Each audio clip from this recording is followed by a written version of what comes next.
RW 10 ya. Basahin, basahin. Pak, langsung aja Pak. Iya.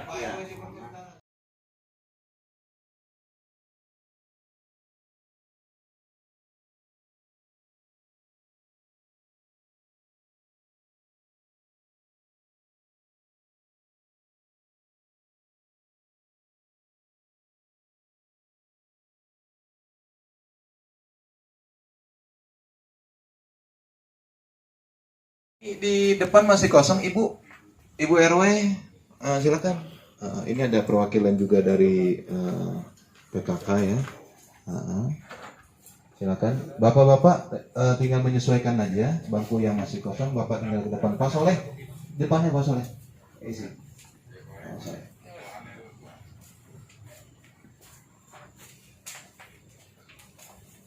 Baik, Bapak-bapak sekalian, kita mulai saja. Gitu. Karena mengingat waktu sudah menunjukkan pukul 20, pukul 8 malam. Karena memang pembahasan kita cukup sangat penting dan mungkin juga banyak sekali masukan dan sebagainya dan bukan waktu yang cukup panjang juga. Mari kita mulai. Bismillahirrahmanirrahim. Assalamualaikum warahmatullahi wabarakatuh. Selamat malam dan salam sejahtera bagi kita semua. Alhamdulillahirrabbilalamin. Wassalatu wassalamu ala asrafil anbiya'i wal mursalin wa ala alihi wa ashabihi ajma'in, amma ba'du. Yang sama-sama kita hormati anggota DPRD Provinsi DKI Jakarta, sekaligus juga anggota Komisi D DPRD Provinsi DKI Jakarta yang terhormat Bapak Dr. Andes Haji Abdul Ghani. Yang saya hormati narasumber kita Bapak Anton Agus Haryanta SE selaku Badan Penanggulangan Bencana Daerah. Yang saya hormati Kepala Kasudin Sumber Daya Air Kota Madia Jakarta Selatan Bapak Mustajab. Yang saya hormati para peserta Bapak RW dan Ibu RW, para Ketua RLMK dan para RT dan para peserta yang saya muliakan. Puji syukur marilah kita panjatkan kehadirat Allah Subhanahu wa taala yang mana pada malam hari ini sama-sama kita hadir dalam rangka sosialisasi Perda Peraturan Daerah nomor 9 tahun 2011 tentang Badan Penanggulangan Bencana Daerah. Semoga hadirnya kita dan berkumpulnya kita pada malam hari ini selalu mendapatkan keberkahan dan rahmat dari Allah Subhanahu wa taala. Salawat serta salam tak lupa kita sampaikan kepada junjungan kita Nabi besar Muhammad sallallahu alaihi wasallam. Bapak Ibu hadirin yang saya muliakan, untuk mengawali, mari kita awali sama-sama kita membaca Al-Quran suratul Fatihah dengan harapan semoga acara kita berjalan dengan lancar dan hikmat dan selalu mendapatkan keberkahan dan lindungan dari Allah Subhanahu wa taala. Wabil khusus semoga pandemi Covid-19 semoga bencana itu ya diangkat oleh Allah secepat-cepatnya. Amin. Ila hadratin Nabi Mustafa Rasulullah sallallahu alaihi wasallam. Al-Fatihah.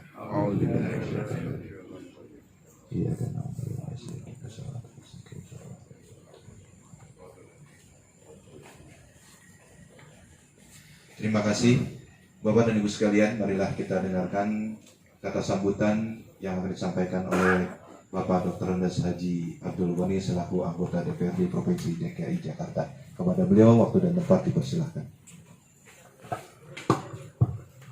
Bismillahirrahmanirrahim. Assalamualaikum warahmatullahi wabarakatuh. Waalaikumsalam warahmatullahi wabarakatuh. Salam sejahtera untuk kita semua. Ya, kami hormati narasumber kita Pak Anton. Jauh dia dari Bekasi Barat, ya, tempatnya di Galaksi. Terima kasih sudah sampai ke kediaman kami.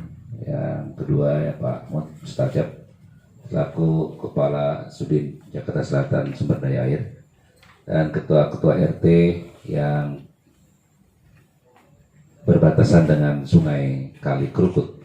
Ya, ini ada RW 1, ada RW 7 ya, dari Cipete, ada RW 5 ya. 10 nih.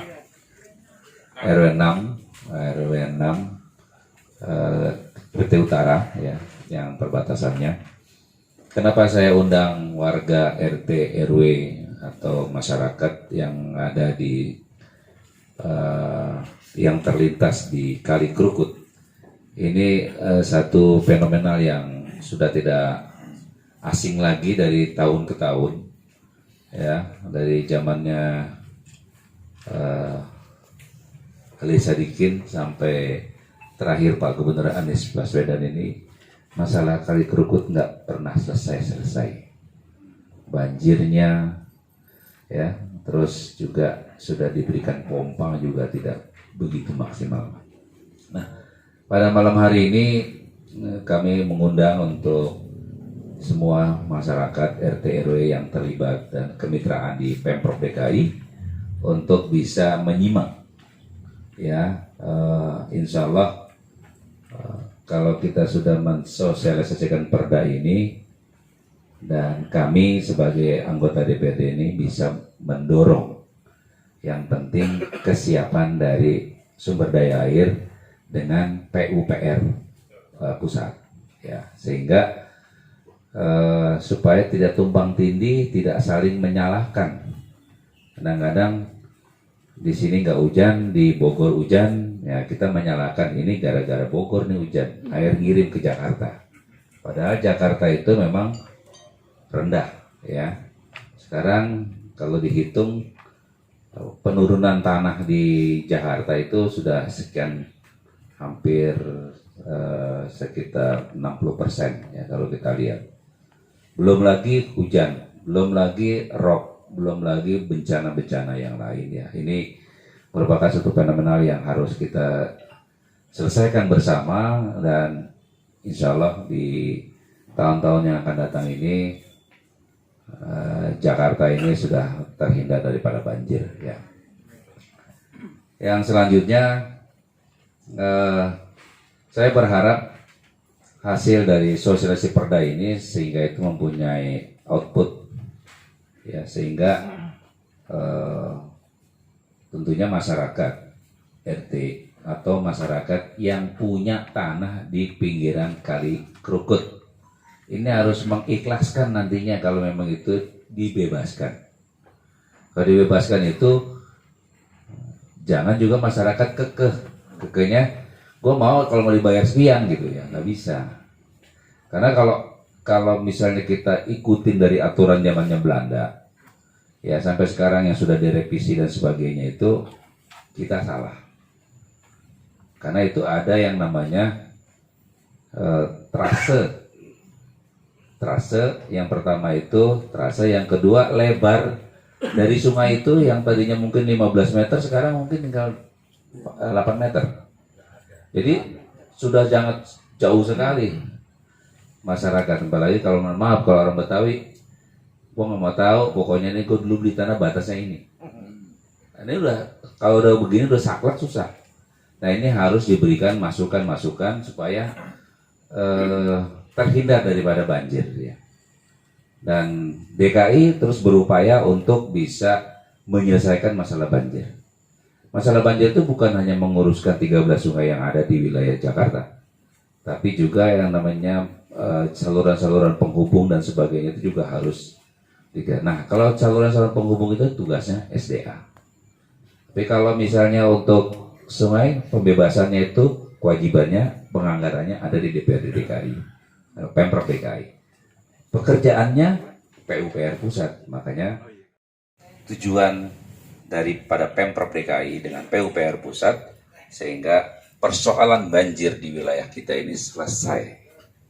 Saya yakin kalau itu sudah dinormalisasi, naturalisasi, nggak banjir, pasti masyarakat juga diuntungkan dengan harga tanahnya pasti naik, ya, NJOP-nya pasti naik, gitu kan. Kalau sekarang ini, wah, tanah yang suka banjir, orang malas beli. Tapi kalau sudah dirapikan sungainya, airnya lancar, diatur dengan baik, pasti tanahnya naik, harganya naik, ya. Itu poin juga untuk masyarakat. Saya rasa itu pengantar dari saya, dan saya terima kasih kepada narasumber yang sudah hadir, ya, dan kepada warga RW RT pada malam hari ini, sehingga ini harus betul-betul kita simak baik-baik. Ini bekal kita untuk menyampaikan informasi kepada masyarakat sehingga pemahaman masyarakat insya Allah akan bisa lebih baik lagi nanti ke depan. Terima kasih. Billahi taufiq wal hidayah. Assalamualaikum warahmatullahi wabarakatuh. Waalaikumsalam. Kita berikan close kepada Bang Haji Goni ya. Bapak dan Ibu hadirin yang saya muliakan, sangat tepat bahwa sesungguhnya inilah janji Bang Haji Goni dalam setiap kesempatan kepada di tengah masyarakat, bahwa bukan hanya memberikan solusi lewat pengetahuan mengenai perda, tapi juga solusi penanganan daripada permasalahan yang sampai saat ini yang belum mungkin lagi teratasi, belum kesempurnaan. Maka pada malam hari ini sangat tepat saya minta kepada Bapak dan Ibu peserta lebih fokus kita, karena ini menyangkut daripada hal-hal yang sangat prinsipil yang memang belum ada penanganan seperti yang disampaikan oleh Bapak Dr. Andes Haji Abdul Goni. Oleh karena itu kita dengarkan yang pertama narasumber kita akan disampaikan oleh Badan Penanggulangan Bencana Daerah yang akan disampaikan oleh Bapak Anton Agus Haryanta SE.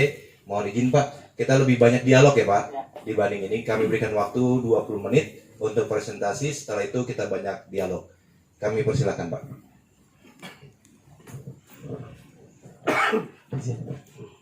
Assalamualaikum warahmatullahi wabarakatuh.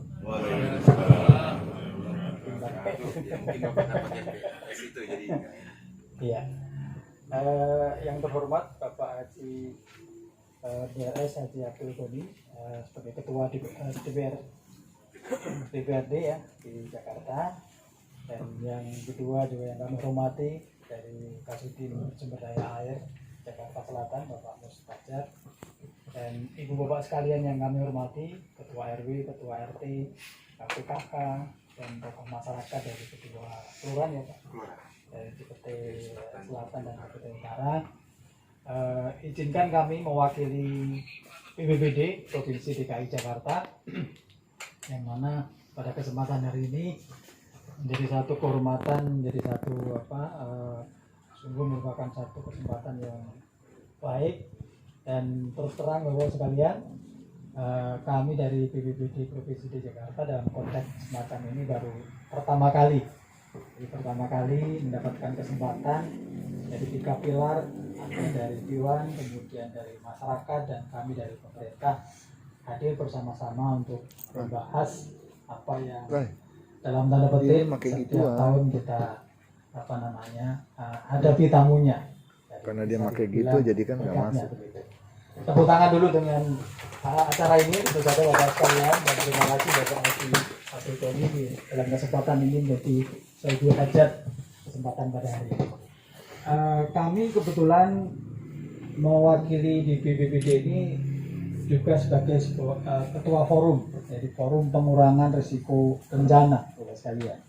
Ketua forum pengurangan risiko bencana itu tahun 2014 di posisi itu kami istilahnya dalam tanda petik bukan di misalnya tamu dan segala macam kan pasti ada di posisi Bapak sekalian. Nah ini yang kadang-kala Bapak sekalian, kemarin kami sebelum PSBB ketat kemarin itu diminta fasilitasi Kelurahan Ancol menyusun kajian risiko bencana banjir, COVID, plus kebakaran. Jadi 3 bencana itu kalau datang bareng-bareng, bagaimana Pak Anton cara kita menyiapkan? Nah ini yang menarik untuk nanti juga menjadi pembelajaran di kita. Jadi tugas fungsi BPBD tadi artinya kan diturunkan bagaimana yang posisi komando, karena begitu 6 jam pertama ada pengungsi kan nggak mungkin BPBD turun, Sudin turun, kemudian provinsi juga turun menyelesaikan segala masalah. Nah ini yang akan kita cari titik temunya di mana supaya kemudian muncul 1 hari pertama yang tidak akan menyelesaikan masalah seluruhnya tentu saja, tapi bagaimana itu menjadi sebuah gugus tugas. Nah ini belajar lagi dengan yang COVID. Di COVID itu kan ada gugus tugas yang urusan karantina mandiri, ada urusan karantina wilayah, ada urusan tracing ya kan, mencari menemukan itu kan tracing ya kan, itu kalau di banjir SAR, pencarian pertolongan pertamanya. Kemudian pencegahan itu berarti urusan kesehatannya, perawatan urusan kesehatannya. Kemudian bagaimana kalau di karantina dia harus dicukupi dengan kebutuhan makan minum, nah itu urusan logistiknya. Nah ini yang ternyata Jakarta menjadi contoh waktu kemarin menyusun karantina di level RT RW itu menjadi contoh daerah yang lain, karena di kita kan menjadi epicentrum kemarin. Ini yang menjadi contoh positif yang tentu saja pembelajaran bagus ini bisa diterapkan tentu saja nanti di kelurahan, artinya sampai ke tingkat bawah. Nah, itu yang fungsi dari BPBD tadi kan koordinasi komando dan pelaksanaan tadi itu sebagian besar orang melihatnya hanya di fase pada saat darurat saja, Pak, pada saat bencana. Padahal sebetulnya pada saat tidak ada bencana seperti ini, itu seperti dari Dewan, kemudian dari Sudin, bisa dari kami BPBD, dari Bapak bisa duduk bareng dengan pikiran yang lebih nyaman ya Pak ya, bisa sambil pokoknya happy lah gitu. Kalau darurat itu semuanya sumbu pendek Pak, betul kan? Kalau udah sumbu pendek itu susah untuk menemukan apa yang bisa kita kerjakan bareng, kemudian mendapatkan manfaat dalam tanda petik, memaksimalkan potensi yang ada semaksimal mungkin. Nah, bagaimana pada saat tidak ada bencana seperti sekarang ini, namanya pra bencana, koordinasi komunikasi komando itu bisa dijalankan. Nah, seperti contoh yang di Ancol tadi, itu kan prinsipnya mereka kan diminta untuk ke depan itu simulasi. Nah, kalau udah simulasi kan semua bisa keluar potensinya nih. Simulasi berkaitan misalnya urusan logistik, simulasi berkaitan misalnya itu kita harus waspada. Siapa yang waspada? Tentunya yang berdekatan. Tentunya yang berdekatan. Kami baru aja minggu lalu Pak, itu benar-benar menghadapi tanah longsor di Jakarta Selatan. Tanah longsor itu benar-benar nanti mungkin Bapak Ibu yang tempat tinggalnya di dekat kali Krukut ya, ini benar-benar harus waspada. Karena apa? Rata-rata memang kita tidak boleh menyalahkan, lereng itu sebenarnya tidak boleh dihuni. Lereng, pengalaman di Ciganjur itu lereng, benar-benar lereng itu dibuat hunian ya, terlepas dari pengembangnya siapa ya, itu jelas tidak boleh dilakukan. Karena lereng itu ketika ada curah hujan yang tinggi, dia akan menyerap, akan mengalir di lereng itu. Kalau airnya jenuh, tanahnya jenuh, potensi untuk longsor itu sangat tinggi di situ. Itu yang terjadi. Saya menghadapi longsoran yang seperti di Ciganjur ini ada dua. Pada waktu itu saya ditugaskan di Jakarta Timur, di Pesona Kalisari, persis sama, kasusnya sama, posisi lerengnya sama, juga dihuni oleh perumahan juga, perumahannya juga perumahan elit. Terus hanya yang membedakan ketinggian. Kalau di Ciganjur itu hanya 12 meter, yang di Pesona Kalisari itu 7 meter. Tapi kalau dia ingin longsor itu makanya kami kemarin langsung bekerja dengan menggunakan, karena menimbun PHB kita yang mengakibatkan terjadi genangan di wilayah tersebut. Itu lah di daerah Kali Krukut ini tentunya apa yang disampaikan Pak Dewan tadi memang betul. Saya dari masuk pertama itu udah dibahas masalah 13 kali. Ini saya udah bekerja di PU, dulu PU itu kurang lebih 17 tahun Pak, tapi belum dapat menghasilkan apa-apa. Nah, dari tahun 73 itu dari 13 kali itu belum pernah melakukan revitalisasi secara total. Tapi tata guna lahan di Puncak, di Jakarta sendiri, di Bogor itu udah begitu pesatnya, seperti villa yang embung atau yang rawa menjadi perumahan. Nah, sedangkan kali kita tetap itu aja. Nah, inilah memang PR pemerintah bersama Dewan sangat berat. Ini benar-benar harus diperhatikan, terutama masyarakat. Sore maghrib, asar surut, jam 11 baru surut. Biasanya sih jam 12 subuh sudah surut, agak lama karena ada sangat banyak sekali. Kemudian juga ini masalah saluran-saluran yang di lingkungan, kita Serembang ini berapa 4 kali kita usulan tapi nggak ada realisasi sampai sekarang nih. Jadi saya mohon mungkin bapak-bapak yang ada bisa diusulkan dari SDA, nanti bisa ada sodetan juga, ada beberapa saluran yang mampet yang tidak tembus, kita perlu usulkan itu. Saya sudah usulkan tapi sampai saat ini tidak ada realisasi. Insyaallah mudah-mudahan dengan adanya pembangunan kali, dengan adanya pembangunan embung, mudah-mudahan Cipta Sarana nggak banjir lagi, dan banjir lagi. Mungkin RW7 saya dulu kali berbanjir RW7 menuju utara ya. Semua mudah-mudahan semua di Cipete utara selatan bebas dari banjir. Saya rasa demikian bagi semua. Wabillahi taufiq wal hidayah. Assalamualaikum warahmatullahi wabarakatuh.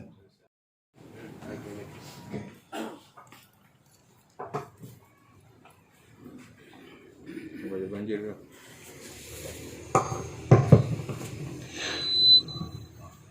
Baik, terima kasih. Assalamualaikum warahmatullahi wabarakatuh. Yang saya hormati seluruh narasumber yang ada di depan, wabil khusus Bapak Haji Abdul Ghani selaku anggota DPRD DKI Jakarta dari Dapil 7. Terima kasih atas undangan dan pertemuan malam hari ini. Mungkin langsung ke poin permasalahan, Pak. Saya dari pengurus RW 06 Cipete Utara, yang tentunya RW 06 Cipete Utara memang langganan banjir setiap tahun, bahkan tidak hujan juga banjir. Yang perlu saya sampaikan di sini memang kalau kita berbicara banjir di Kali Krukut, ini memang ini udah bertahun-tahun, bukan 1 tahun 2 tahun, sudah puluhan tahun barangkali. Tapi terkait dengan itu memang di akhir-akhir ini gitu kan, banjir ini cepat besarnya Pak, tapi surutnya juga cepat juga.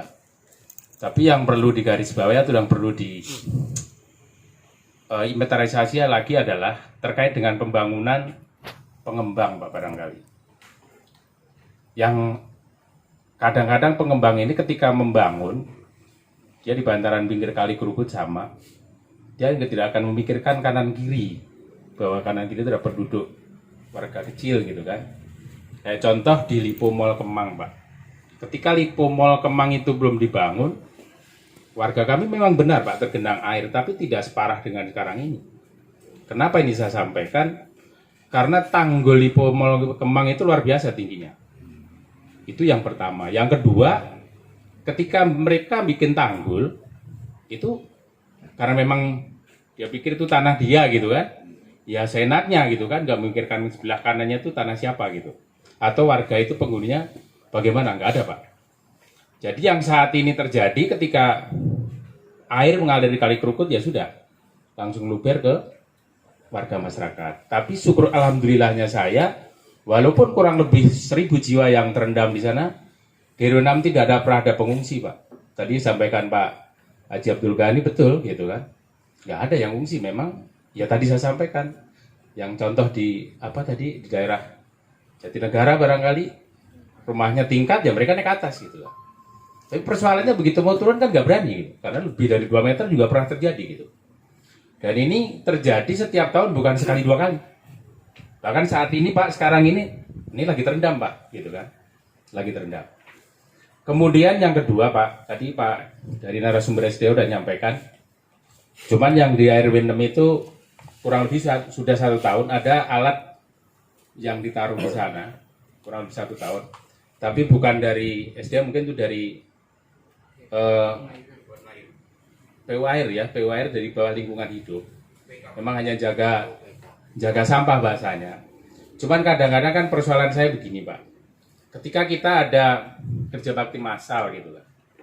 Kita minta tolong, ayo Mas kita kerja bareng, minta bantu dong alatnya turun gitu. Alasannya macam-macam. 1, tidak ada pengemudinya lah. Kedua, tidak ada solarnya lah gitu kan. Kemudian yang jadi persoalan, mereka itu pernah ya istilahnya dikeruk kali itu, kemudian ditanggul gitu kan. Tapi air yang dari rumah warga tidak dipikirkan, dibuang kemana, sehingga ngembang kemana-mana gitu kan. Air itu jadi banjir kemana-mana. Ini yang terjadi di RT 9, RT 10. Kayak contoh, minggu kemarin kami menggerakkan warga untuk kerja bakti massal. Karena mengingat musim hujan sudah tiba, biasanya kan identik. Ketika ada genangan-genangan air kan tidak lepas dari wabah penyakit juga. DBD kita juga meningkat, itu harus kita pertimbangkan. Supaya air lancar kan saya maunya membuat saluran. kita tanggal 4 ya kemarin, tanggal 4 kerja bakti massal kebetulan didatangi oleh Pak Camat, ya baru ikut gerak Pak. Tapi kami kerja bakti kan maunya setiap minggu gitu kan. Ketika ada pimpinan yang turun baru ikut, tapi setelah itu nggak mau gitu. Alasannya lah, tadi saya sampaikan pengemudi yang nggak ada, bahan bakarnya nggak ada. Nah kemudian terkait dengan bencana, tadi disampaikan ini kan memang sosialisasi dengan Perda 9 tahun 2011 itu kan tentang bencana ya. Nah, kalau bencana itu kan termasuk banjir itu kan termasuk bencana. Kadang-kadang yang jadi persoalan di kami itu begini. Ya kita bukan menyalahkan Gibran. Tadi kan disampaikan tidak menyalahkan siapa-siapa gitu kan. Artinya kita perlu koreksi kembali gitu kan. Harusnya persiapan wilayah yang selalu ada bencana itu kan harus sejak dini sudah ada gitu kan. Contoh ketika kita mau masang, karena di tempat kami itu nggak mungkin didatangkan perahu karet yang besar karena masuk gang gitu kan.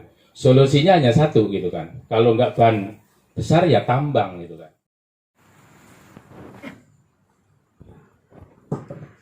Ya, terima kasih. Tadi dari Pak RW 1 ya, Bangun Cipta Sarana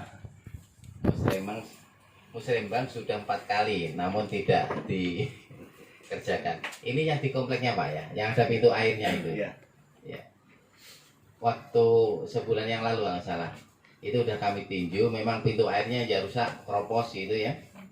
Itu memang air yang dari pasar impres, Iya. dari sodetan air itu sangat besar sekali Pak. Kalau Iya. kita banyak kita tutup kita. Oke ya. Maksudnya kemarin memang sedimennya luar biasa di situ, memang belum kita. Ya nanti kita programkan untuk kita kerjakan. Pak Jujung masih di tempat? Atau Pak Kasatpol tadi, Kasatpol Cilandak kan udah saya ini. Mas Topo ada, Mas Topo? Mas ya. Itu sambil dianu Pak Jujung ya. Itu. Saya terima kasih Pak, diapresiasi pengurukan kita udah bisa menurunkan cepatnya ya. Itu nanti kita teruskan sampai ke jembatan termasuk embungnya. Itu juga udah disampaikan ke Pak Dewan tentang pagar ya, pagar supaya setelah digali dalam nanti pagarnya kemarin saya janji Pak Junjung untuk di pagar BRC komunikasi dengan pertamanan, karena itu lahan pertamanan, nanti kita pagar yang di depannya aja. Itu ada warung Pak ya, kira-kira warung Kalau bisa Pak, kalau mau selesai itu pagarnya langsung aja ke satu batas, artinya tidak ada yang dagang lagi di situ. iya, maksud saya ada pedagang itu bisa nanti pas pagar itu, pagar BRC aja Pak Junjung, yang embung kemarin kita lihat itu ya, terus kali Krukut ya, sudah puluhan tahun ya memang ya. Lipo Pak, ini Pak Dewan kemarin saya udah sampaikan ke Pak Dewan juga bahwa Lipo itu waktu diundang ke wali kota itu nunggu rekomtek dan udah dilelang. Nah kami ini di Sudin tidak mempunyai data itu. Yang mengeluarkan rekomtek itu dari balai besar. Nah kita ini tidak dikasih data. Nanti kita minta datanya supaya yang direkomteknya tentang pembuatan tanggul itu yang sisi mana. Nanti kita komunikasikan dengan warga, bahkan bila perlu kita minta pihak Lipo itu untuk sosialisasi dulu sebelum membangun tanggul yang direkomtekkan oleh balai besar itu. Terus alat Pak, ya mohon maaf ini alat warnanya oranye Pak ya. Oranye sama itu. Ini miliknya OPK. Memang dia tugas dia itu nggali sampah. Ini banyak memang OPK itu udah kita minta kolaborasi daripada banyak nganggurnya kerjasama dengan kita.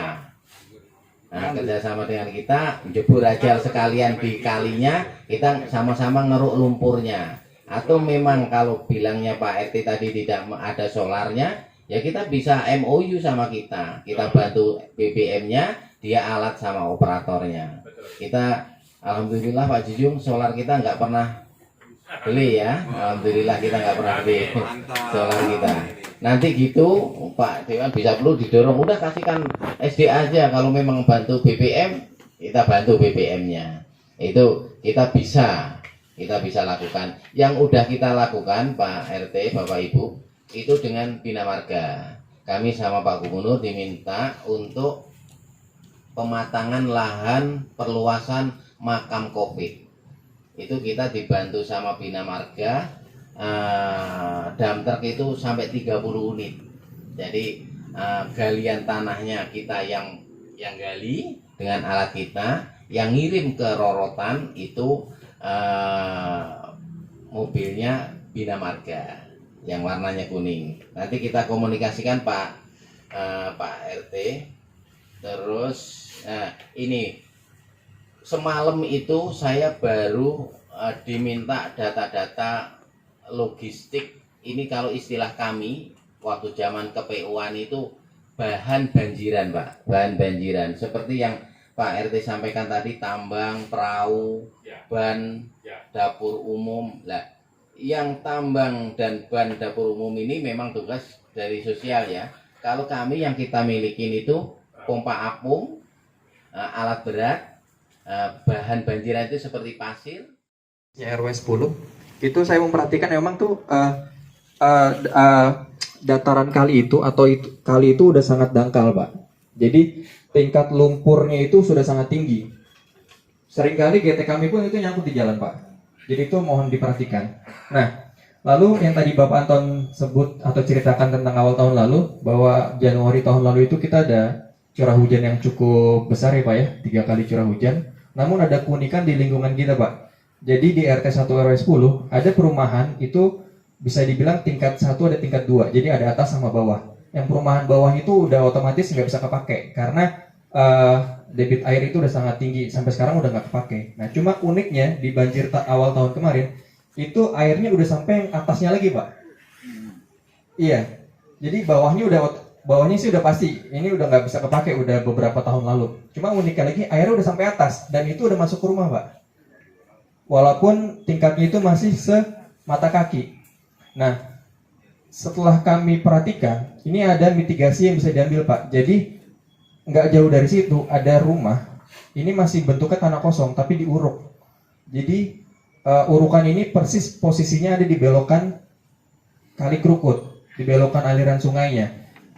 Pemilik tanah itu mengambil keputusan tanpa konfirmasi ke kita RT dan RW. Mereka melakukan pengurukan yang dimana urukannya itu persis menabrak aluran air, yang dimana kita tanpa analisa jauh pun kita udah bisa ngeliat, oh ternyata air ini masuk karena tabrak sama itu. Belok. Jadi itu persis dibelokan, Pak. Itu kurang lebih setengah tahun lalu pemilik tanahnya udah dipanggil ke kelurahan, tapi kami nggak tahu prosesnya sampai di mana. Sampai sekarang belum dilanjutkan lagi. Dan iya itu. Dan banjir yang 2 minggu lalu itu saya kekunci daerah Jagakarsa karena hujannya terlalu deras ya. Saya sampai rumah jam 10:30, langsung saya TL langsung ke bawah. Saya lihat urukan tersebut itu juga malah kondisi sekarang makin parah, Pak. Jadi ada yang terkikis dan airnya makin naik lagi.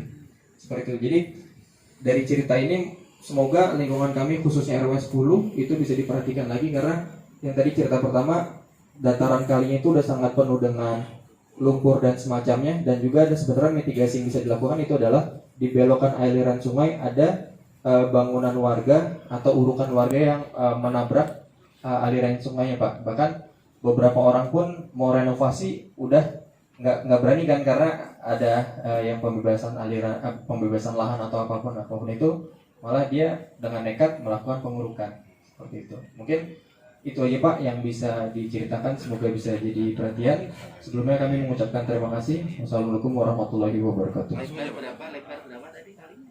Kalau boleh tahu? Aku sih belum ukur, mungkin perkiraan ada 5-6 meter, Pak, lebar kalinya. Langsung, Pak, silakan. Assalamualaikum warahmatullahi wabarakatuh. Yang terhormat Dr. Andes Haji Abdul Ghani, anggota Komisi D DPR DPD Jakarta, beserta narasumber dan Bapak Ibu RT RW SPDM yang saya hormati. Saya mau menyampaikan untuk Instruksi Gubernur nomor 25 tahun 2020 percepatan peningkatan sistem pengendalian banjir di era perubahan iklim. Saya dari RW 9 Cipete Utara. Ya, lanjut. Instruksi Gubernur nomor 25 tahun 2020 percepatan peningkatan sistem pengendalian banjir di era perubahan iklim. Di wilayah kami perubahan iklim atau tidak itu kita tetap banjir Pak, walaupun hujan itu di RT 3, di RT 4. Nah, saya mengarah ke Pergub nomor 31 tahun 2019. Ya, saya setuju yang disampaikan tadi Bapak Dr. Andes Haji Abdul Ghani, itu adalah naturalisasi, bukan normalisasi kali. Naturalisasi dan merevitalisasi prasarana sumber daya air secara terpadu dengan konsep naturalisasi. Jadi nanti kali di daerah kami, di RW 9, di RT 4 sama RT 3 itu, kalau hujan itu airnya berbalik karena tidak lanjut ke kali, karena kali itu anak kali kami ini kali kecil ya, sungai, kalau bahasa kitanya kalenan Pak. Nah, kalenannya itu tidak bisa lanjut masuk ke kali karena kali itu terlalu deras dan mungkin ya itu dangkal. Dan naturalisasi itu adalah membangun, dan membangun itu saya kira seperti di Singapura mungkin kali itu memakai beton, kanal beton, dan tidak mengabrasif kanan kirinya. Dan di wilayah kami di RW 9, Bapak Haji Kapit, Pak RW 9 itu sedang merenovasi musola, dan sayang nanti kalau kena itu jadi longsor, itu banjir-banjir yang itu. Saya khawatir di situnya aja Pak. Nah, nanti saya setuju untuk dijadikan kanal beton itu di RW 9 atau di sepanjang Kali Kerukut itu. Jadi air lancar dan mungkin dalam, karena dari kalenan itu tidak bisa masuk ke kali besar karena terhalang oleh arus itu, dan mungkin tingginya lebih tinggi kali mungkin daripada kalenan itu tersebut. Sementara itu aja. Ya, terima kasih. Wassalamualaikum warahmatullahi wabarakatuh. Ya, terima kasih. Pertanyaannya ada dua ya, Pak RW 10 sama 9. Yang pertama, yang kedua yang saya jawab dulu. Air berbalik, tapi nggak limpas Pak, nggak limpas dari tanggulnya, enggak ya. Ini Pak Junjung, ini berarti konsepnya harus pasang pintu air. Pasang pintu air, kalau itu memang daerah rendah, ya harus kita sediakan pompa. Nah, nanti sama Pak RW ke lapangan berarti harus nyediain areal nanti kita pasang pintu air dan dipasang pompa. Kalau tekanan Pak, kalau aliran, kalau kali yang besar pasti harusnya ada beda tinggi. Kalau nggak ada beda tinggi, pasti ada backwater balik ke warga. Ini air balik. Nah, itu konsepnya harus pasang pintu air, baru dijaga dengan pompa, mengeluarkan dipasang dengan pompa. Di situ. Itu yang saya sampaikan. Terus yang tadi Pak, ini kalinya juga kerukut juga yang? Iya, tadi kerukut juga. Tembusannya kerukut. Ini Pak Junjung 5-6 meter ini. Ini bisa menggunakan alat kita. Kita sampaikan Pak, bahwa alat kita itu memang terbatas. Nanti dari Pak RW yang ini miliknya UPK itu nganggur, boleh nggak geser ke situ, atau kita yang ganti BBM-nya nanti. Kalau alat kita memang terbatas, yang kali kecil. Oh ya. Memang kita minta kecil. Lah kecil kita punya Pak Junjung ya. Kalau bisa disurvei, diturunkan alat itu, syukur-syukur ada tanah kosong. Karena kita itu kesulitannya. Ada. Kesulitannya Pak, kita buang lumpur. Kalau apalagi kanan kiri itu ada banyak bangunan. Ya langkah bagusnya kalau kanan kiri ada tanah kosong, kita lempar di tanah kosong aja. Itu. Nah seperti yang kita lakukan di Bangun Cipta Sarana itu, ya kita buang aja tanah kosong gitu. Kalau kita mengeluarkan dengan biaya kita buang ke Ancol, waduh, BBM-nya berapa? Paling hanya sekali kita bisa keluarkan ke Ancol. Itu terus informasi ini mengajukan dari 2011. Dangkal ini jelas harus dikeruk. Udah kuncinya harus dikeruk. Samping ditutup. Selalu banjir ya. Ini coba Pak Junjung segera diprogramkan. Kalau bisa ya tahun ini. Karena keterbatasan alat kita Pak. Itu. Nah sebelum saya tutup, mungkin saya tak kenal maka tak sayang. Tadi diminta nomor teleponnya. Nomor teleponnya. Jadi nama saya Bapak Ibu mudah diingat. Kalau Bapak Ibu berdoa pasti mengharapkan kehadiran saya. Itu kuncinya itu, mudah diingat. Mudah diingat. Pasti ya itu. Nah, nomor telepon saya yang ada WA-nya itu 0813 154 92 678 0813 154 92678. Silahkan, saya insya Allah itu telepon 24 jam. 24 jam. Nah, sampaikan Bapak dari mana, RT mana, RW mana, terus titik apa yang menjadi permasalahan. Minimal protap kita Pak Junjung di belakang itu 1 kali 24 jam harus dilihat. Bahkan sama Satgas pun, nah, nanti lapor ke kami Satgasnya. Ini siapa ini? Mas Pur ya? Nah ini Mas Pur, ini Satgas kita. Ini protapnya 1 kali 24 jam laporan harus dilihat. Kalau dilihat, disurvei, dijanjiin warga 1 bulan, 2 bulan, 5 bulan, seperti itu. Jadi biar ada harapan. Kalau janji itu harus ada kepastian. Gitu Pak Pur ya. Nah, oke, itu mungkin Pak Junjung ada tambahan Pak Junjung? Nggak ada Pak Pur, ada tambahan? Oh masih ada lagi, silahkan.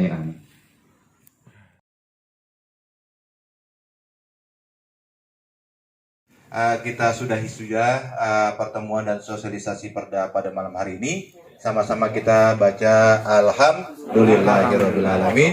Sebelumnya kami mengucap terima kasih atas kehadiran Bapak dan Ibu seluruh tokoh masyarakat Cipete Selatan, Cipete Utara. Mudah-mudahan kita akan bertemu kembali dalam porsi dan situasi bahkan juga acara yang berbeda lagi.